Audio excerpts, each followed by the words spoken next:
Esse é uma cápsula e nós vamos falar agora sobre o projeto da censura, né? Sobre a decisão da censura do STF. Né? O STF saiu de censura nunca mais, cala a boca já morreu, da Carmen Lúcia e coisa e tal, para censura já.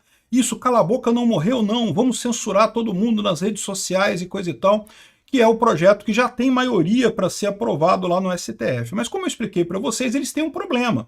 Qual que é o problema que eles têm? Eles têm até aqui 7 votos, ainda faltam 3 pessoas, na verdade tem 8 votos, faltam 3 pessoas para votar ainda, falta o Fachin, a Carmen Lúcia e o Nunes Marques. O Fachin já falou que vai fazer um voto extenso, que ele tem todas as ideias e coisa, ou seja, tudo indica que a gente vai ter 11 votos diferentes. E aí, como é que você faz? É o que eu falo para vocês, esse é um maior absurdo. O STF não foi feito para regular nada, ele não tem uma estrutura para criar regulamentação, né? Ele tem uma estrutura de tribunal para julgar sim ou não, para dar respostas binárias, não para criar lei, porque a tarefa dele não é criar lei, nunca foi, nunca será, nunca deveria ser sequer cogitada ele se atuar como criador de lei. O que ele está fazendo é um absurdo, uma anomia totalmente inconforme, totalmente fora da Constituição. Vamos entender o que está acontecendo aqui, porque parece que o Barroso convocou um almoço para bater um papo, vamos chegar num acordo. Caraca, bicho, a Câmara tem vários procedimentos para isso, de votação, de destaque, não sei o que lá. Agora vão tentar sentar 11 pessoas numa mesa, se é que vão ser 11, né? Se é que não vão pegar só o pessoal que quer a censura mesmo e sentar ali para chegar a uma conclusão de qual censura que vai ser. E vamos decidir aqui a vida dos brasileiros todos, né? A gente sem voto, sem ter o poder de legislar, porque são juízes, não são legisladores, não tem voto, não tem o direito de criar regras para o Brasil, e, no entanto, vão sentar no almoço e decidir a nossa vida. Olha que coisa. Essa notícia foi sugerida por meu marido, ouve mais o Peter do que a mim, John Smith e várias outras pessoas. Obrigado aí ao pessoal que sugeriu notícias lá no nosso site, no visãolibertaria.com, e obrigado a você que está assistindo o nosso vídeo. Se você gosta do nosso conteúdo, por favor, deixe o seu like e se inscreva aqui no canal, né? Pois bem, o Nunes Marques sinaliza pedido de vista. O Barroso suspendeu o julgamento, mas uma coisa não está ligada à outra aqui não, tá? Eles vão entender que o Barroso suspendeu o julgamento por causa do pedido de vista do Nunes Marques, mas não foi por isso não. É porque o Edson Fachin pediu uma sessão inteira para ler o voto dele, porque vai ser um voto extenso. Então, ou seja, de novo, vai ser outro voto, né? É o que a gente está visto até aqui. Das 8 pessoas que votaram, são 8 votos diferentes. Ok que você tem o Nunes Marques, que votou a favor da constitucionalidade do artigo 19 do Marco Civil da Internet, os outros 7 votaram contra a constitucionalidade desse artigo, mas cada um foi para um lado mesmo, cada um deu a sua solução, ou seja, eles estão mais perdidos que cego em tiroteio, eles não sabem como resolver isso, e pior, isso não é uma coisa simples de resolver mesmo. O que eu acho que eles deviam considerar é o seguinte, olha só, vocês sabem que estão fazendo merda, né? Isso não é uma coisa simples de corrigir, essa pressa de vocês em fazer uma coisa, porque tem que ter alguma coisa, porque não pode ser nada, coisa e tal, arrisca fazer uma merda ainda maior com isso, piorar a situação da democracia brasileira, frágil, já machucada com os abusos do Alexandre de Moraes, arrisca jogar a democracia brasileira no lixo, na pressa de fazer alguma coisa, né? Enfim, vão discutir isso num almoço. Olha o absurdo que eles estão fazendo aqui, né? Então aqui, ó, Nunes Marques sinaliza pedido de vista e Barroso vai suspender o julgamento. Então aqui, ó, o julgamento será retomado no dia 25 de junho. Na data, o Edson Fachin apresentará seu voto. Então aqui é por isso que foi suspendido para o dia 25 de junho. Dia 25 de junho, conhecido também como amanhã, né? Esse vídeo eu estou gravando no dia 24 de junho, amanhã é dia 25, deve ser feito a leitura do voto do Fachin.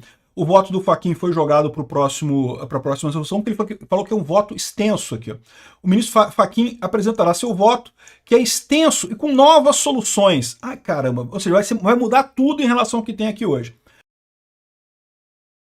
Na sequência, votam Nunes Marques e Carmen Lúcia. E o Nunes Marques pode pedir vista. Ele pode pedir vista por até 3 meses, né? É o prazo que ele tem lá para pedir vista. Ele vai pedir vista? É possível que sim. Adia mais 3 meses essa história toda. Vai resolver algum problema? Não vai resolver? Não vai fazer diferença. Ele provavelmente, eu espero, vai votar pela constitucionalidade também. Vai acompanhar o único voto decente que a gente tem na turma do STF até aqui, que é o voto do André Mendonça, né? E ainda falta votar a Carmen Lúcia também. Lembra a Carmen Lúcia que falou que cala a boca nunca mais, que o cala a boca já morreu, que censura nunca mais, o cala a boca já morreu, mas mas até dia 31 de outubro nós vamos permitir a censura para poder ajudar o Lula nas eleições e não sei o que lá e coisa e tal. E depois disso ficou, e agora a censura tá aí, estão tirando gente, proibindo gente nas redes sociais. Continuam as decisões absurdas lá no STF, o tal do CIED lá no STF, continua com seu papel de ser o Ministério da Verdade do Alexandre de Moraes e coisa e tal. Então, ou seja, esse absurdo continua se propagando, né? A Carmen Lúcia deu um tiro na própria história, né? Marcou a sua biografia para sempre como uma canalha, como uma incompetente, como uma hipócrita de defender a liberdade de expressão, mas ao mesmo tempo achar que tá ok censurar todo mundo, né? Então é isso daí. Ou seja, já tem maioria para censura, mas é uma maioria meio estranha, porque esse é o problema. Cada um votou de um jeito. E por quê? O que isso indica? Isso indica que eles não sabem resolver o problema. E, de fato, é um problema complicado, né? Aqui, ó, redes sociais viram gestoras da liberdade de expressão, diz um professor aqui. O Ricardo Campos, da Universidade Goethe, de Frankfurt, diz que não, que é muito complicado, não sei o que lá. Tem um outro artigo aqui do Dr. Breno Almeida Souza falando que não, porque regular as plataformas digitais é uma coisa muito importante, não sei o que lá, pipipi, popopó, mas como? E esse é o grande desafio, que na verdade ninguém tem uma resposta para isso no mundo inteiro. No mundo inteiro, a esquerda está perdendo força. E aí, no mundo inteiro, a esquerda quer regular as redes sociais porque acha que é culpa de fake news, disinformation, e não sei... Não, não é. O problema é que as pessoas estão conversando entre si. Você não tem mais a uniformização que acontecia pela informação centralizada. Antigamente só tinha notícia de poucas fontes de informação. A informação que você tem agora ela é muito mais completa, ela tem muito mais nuance, ela tem muito mais informação de fato. E aí você acaba não tendo mais o consenso que era fabricado. O que estava errado era o antes, não é o agora. O que vocês da esquerda estão reclamando é que vocês antes tinham um mecanismo de causar conformidade com a esquerda na sociedade, e esse mecanismo não existe mais agora, né? E tanto é assim que a direita que está surgindo não é uma direita só. Isso é um ponto muito importante. Esse pessoal fica vendo a coisa toda como se fosse uma direita contrária à esquerda, porque para ele só interessa a esquerda, então o resto todo eles calculam como direita. Mas não é, são fundamentalmente diferentes. A Marine Le Pen, o Trump, o Bolsonaro, o Milley, são pessoas que não têm nada em comum. Tem quilômetros de distância entre as posições políticas de cada uma dessas figuras. O que está acontecendo no mundo todo é a esquerda que está perdendo poder. E aí várias outras correntes estão surgindo no lugar da esquerda, né? E estão surgindo por quê? Exatamente porque você tem uma discussão mais ampla, uma oportunidade maior de expor outras ideias, como por exemplo meu canal libertário, anarcocapitalista. Consideramos que o Estado é um mal desnecessário. Durante muito tempo na história da humanidade se acreditava que, na teoria lá do Thomas Hobbes, né, que o Thomas Hobbes dizia que o Leviatã é o nome do livro, né? Ele dizia que o Estado é um Leviatã, é um monstro terrível, mas é um monstro necessário, porque senão as pessoas não conseguiriam viver em sociedade, né? E o ponto que o anarcocapitalismo faz é exatamente o contrário. Não, realmente o Estado é um monstro, mas é um monstro desnecessário. Existem soluções tecnológicas que substituem 100% das funções estatais. E não tem nada de errado nisso daí, né? Mas enfim, surge várias outras correntes dentro do mundo. A esquerda vê todo mundo como direita. Ou, sendo mais preciso, a esquerda vê todo mundo como extrema-direita, nazista, fascista, taxista, motorista, não sei o que lá, né? Vê aquele negócio horrível, sendo que não é, é a esquerda que está afundando, é a esquerda que está perdendo o ponto de sustentação que eles tinham. Então o pessoal é unânime em falar que, olha só, nem a Europa está acertando, a regulação na Europa está sendo criticada pra caramba, a gente tem protesto lá, o pessoal reclamando, ninguém está gostando da regulação da Europa. E detalhe, isso eu acho que é um ponto muito importante. Mesmo com toda essa regulação arbitrária e absurda de censura, a direita continua crescendo na Europa, a esquerda continua perdendo força na Europa. É o ponto que eu falo com vocês. Não adianta criar uma regulamentação aqui. Na verdade, isso pode parecer que é uma besteira. Tipo assim, Peter, se você acha que não vai mudar nada, então qual o problema de criar uma regulamentação? Cria regulamentação, pô, não vai mudar nada, né? Que você falou. Não. Vai mudar porque vai prejudicar pessoas que trabalham com a internet, como eu e várias outras pessoas. Lá na Europa, prejudicou um monte de gente. Tem um monte de gente censurada, um monte de gente proibida de falar na internet, pagando multa, não sei o que lá, um monte de coisa que é absurda. Isso é totalmente sem sentido, né? Então, ou seja, prejudica nesse sentido. Mas o que eu digo que é o grande dilema disso daqui é o seguinte: eles vão fazer essa regulamentação aqui, não vai mudar nada. O fato de que a esquerda vai continuar afundando e a direita ou as direitas as várias alternativas à esquerda vão continuar crescendo. E aí qual que é o problema disso? O problema disso é que eles vão pensar a partir daí, erramos, a gente não devia ter regulamentado as redes sociais, ou eles vão pensar que não, a gente regulamentou pouco, temos que fazer mais regulamentações, temos que aumentar as penas, temos que proibir mais um monte de coisa, temos que proibir memes, sei lá qual que vai dar na cabeça deles lá. Então, ou seja, esse é que é o temor, entendeu? É que o fato de que isso não vai mudar nada em termos políticos, que é o resultado que eles esperam obter, não tenha dúvida, ninguém, esse pessoal está cagando para a questão de calúnia, injúria, difamação, crimes e não sei o que lá, eles não estão nem aí para isso. A preocupação deles é exclusivamente política. A questão da difamação, de fake news, notícias falsas, é a desculpa que eles dão para atingir o objetivo político deles, né? O pessoal reconhece aqui, ó, que no final das contas, se você tiver uma coisa disso daqui, automaticamente acabaria sendo usado aqui, ó. Críticos de uma legislação mais incisiva temem que a criação de mecanismos para controlar a desinformação, entre aspas, possa ser instrumentalizada por governos, como foi toda vez que isso aconteceu na história, sempre que o governo se resolveu fazer, não, vamos fazer uma lista de livros. Olha só, o regime militar falava que fazia censura para evitar a exposição de crianças à pornografia e a sexo. Qualquer que seja, a desculpa é sempre a mesma. Não porque eu vou limitar os vídeos e áudios aqui, porque eu não quero expor as crianças ao risco. O que o pessoal tem falado agora também, né? Que não, que é o risco do desafio do desodorante, temos que tomar cuidado, nossas crianças, vamos controlar aqui, só vamos controlar o desafio do desodorante.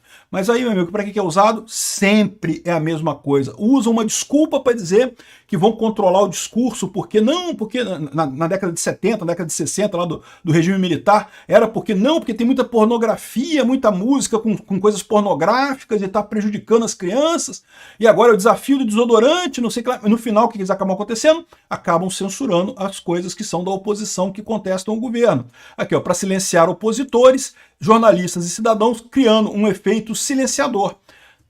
Sempre, todas as vezes que o governo cisma de fazer controle de informação, inevitavelmente ele ignora qualquer objetivo que tivesse de ajudar crianças ou de acabar com notícias falsas, o que quer que seja, e acaba exclusivamente perseguindo a oposição e privilegiando quem elogia o governo. Sempre assim, sempre, todas as vezes. Não tem nenhuma exceção na história disso. Enfim, e aí o que acontece, né? O que o pessoal coloca é justamente que essa pressa de fazer isso de maneira assodada, de maneira... não, porque temos que fazer a qualquer momento, a qualquer custo, pode levar a uma solução muito pior, né? E aí acontece o quê? Eles estão com... Vão terminar esse julgamento com 11 posições diferentes sobre isso. E aí, como é que vai escrever um negócio? Esse é o ponto que eu falo para vocês. O STF não foi feito para regular. Ele não tem mecanismos de consenso que tem no Congresso. O Congresso foi feito para regular. Justamente, você tem ali o toma lá da cá, muita gente critica o toma lá da cá, mas o toma lá da cá é exatamente o mecanismo que você tem para chegar a consenso. Não, você cede nesse ponto aqui, que eu cedo... O toma lá da cá, eu quero dizer em termos de ideias, tá? Porque tem o toma lá da cá também, ó, te dou um dinheiro aqui para tu votar. Esse não. Esse não pode ser usado no Congresso não, tá? O te dou um dinheiro aqui para você votar na minha emenda ali, isso não pode. Mas o toma lá da cá do tipo, não, eu voto nesse projeto aqui para você, eu não concordo muito não, mas eu vou votar nele, em troca você vota no meu, que eu vou botar depois. Isso existe. É assim que funciona o Congresso, né? E tá certo, é a maneira que você tem de chegar a consensos, né?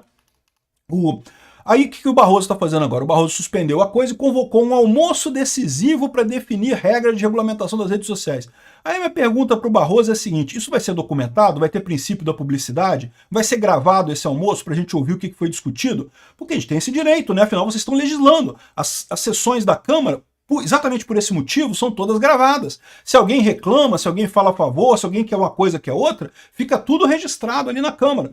Vocês estão fazendo um almoço de 11 pessoas que vai decidir o futuro dos milhões de brasileiros sem terem votos, sem ter legitimidade para isso, sem terem os mecanismos, sem ter a capacidade de estabelecer um consenso. Olha a quantidade de merda que esses 11 idiotas estão fazendo, né? Isso se for os 11, porque é capaz de ele só chamar o pessoal ali, da turminha dele ali, ó, Gilmar Mendes, Alexandre de Moraes, eu não sei o que lá, só a turminha deles ali, vamos fazer um acordo aqui que pronto, a gente resolve aqui o que vai ser e impõe sobre os outros.